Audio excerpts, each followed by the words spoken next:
ठीक है, थोड़ी देर बात बुरी लगेगी, मैं भी बहुत देर से सुन रहा हूँ सबकी बात। भाई सब लोग बड़े हैं, मैं उम्र में छोटा, मैं तो सबका सम्मान कर रहा था। लेकिन इसका ये मतलब थोड़ी ना है कि आप चंद लोगों की बात सुनेंगे और किसी बात नहीं सुनेंगे, आप लोगों को जल्दी हो जाएगी। और इसमें सदस्यों का कोई दोष नहीं, यहाँ एडमिनिस्ट्रेशन के जो लोग बैठे हैं, जिस भी सम्मानित विभाग से बैठे उनका दोष है। आपको सबकी बात सुननी चाहिए।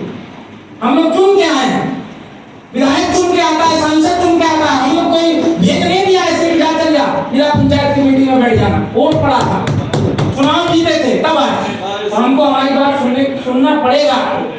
ठीक है, ये बात मैं आपसे कहना चाहता हूँ। बहुत देर से हम लोग सुन रहे थे, सबकी बात का हम सम्मान करते हैं। ऑलरेडी सीडीओ साहब, आप एडमिनिस्ट्रेशन के सबसे बड़े अधिकारी के रूप में यहाँ पर बैठे हैं।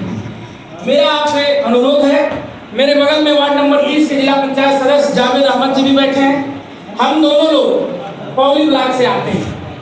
पौली ब्लॉक में एक सड़क बन रही है, राम जानकी मार्ग, जो राष्ट्रीय राजमार्ग घोषित है।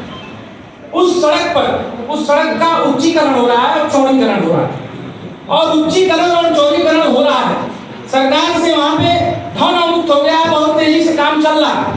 लेकिन वहां पे जो सड़क के अगल बगल जो जमीनें अधिग्रहित की जा रही हैं, किसानों की जो जमीनों को कब्जा किया जा रहा है जबरन, मैं एक तरह से जबरन उसको कहूंगा। जो लोगों की कमर्शियल रेट की जमीनें हैं, जो सड़क के किनारे जमीनें हैं, उन जमीनों को कृषि योग्य दिखाकर, कृषि रेट का भी मुआवजा न देकर, कमर्शियल रेट की जमीनों को जबरन कब्जा कर सड़क बनाई जा रही है। लगातार 4, 5, 6 महीने से आप अमर उजाला खोल लीजिए, दैनिक जागरण खोल लीजिए, हिंदुस्तान खोल लीजिए, बहुत बड़ा बड़ा आर्टिकल निकलता है। कहीं किसानों ने काम रोक दिया, कहीं वहां के जिम्मेदार अधिकारियों को घेर लिया गया, लेकिन अभी तक मुझे कोई, नॉट ए सिंगल पर्सन, कोई ऐसा नहीं मिला। मैं डीएम साहब के पास भी गया, एसडीएम धनघटा के पास भी गया, मैंने कई बार गुहार लगाई।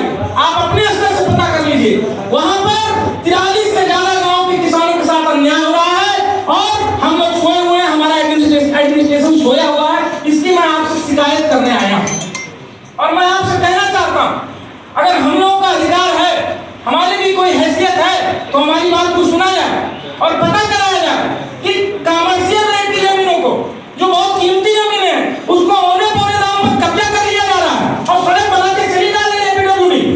आखिर में अन्याय क्यों हो रहा है? हमारी पार्टी, हम जिस दल से आते हैं, समाजवादी पार्टी ने ज्ञापन दिया था, उसके बावजूद कोई कार्रवाई नहीं हुई। 2012 में जब अखिलेश जी की सरकार बनी थी, उन्होंने एक योजना, एक प्रस्ताव पारित किया था, और